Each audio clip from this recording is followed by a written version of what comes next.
អស់បារម្ភជាមួយនឹងការធ្វើមុខម្ហូបអាហារជាមួយនឹងឆ្នាំងប៊ែងាយស្រួលក្នុងការប្រើប្រាស់មែនទែនគឺជាប្រភេទឆ្នាំងភ្លោះដែលម្ខាងអាចឆាចៀនហើយម្ខាងទៀតអាចដាំស្លបានប្រភេទបាតរបស់គេគឺសេរ៉ាមិចអត់ជាប់ស្អិតងាយស្រួលក្នុងការលាងសម្អាតទៀតផងរីឯកម្លាំងភ្លើងគេវិញគឺលឿនរហ័សទាន់ចិត្តតែម្ដងជាមួយនឹងឆ្នាំងគឺមានពីរសងខាងអាចប្រើតែម្ខាងក៏បានឬក៏ប្រើទាំងពីរសងខាងក៏បានមានជាមួយនឹងឡាំងសឹងសម្រាប់ក្នុងការចំហុយអាចធ្វើម្ហូបអាហារបានគ្រប់មុខមានទំនុកចិត្តងាយស្រួលក្នុងការប្រើប្រាស់អាចប្រើប្រាស់ជាប្រចាំថ្ងៃ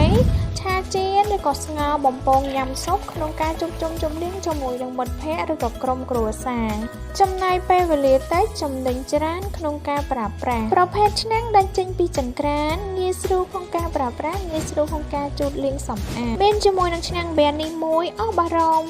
ជាមួយនឹងតម្លៃក៏សមរម្យកុំភ្លេចទាក់ទងមក Page Cambodia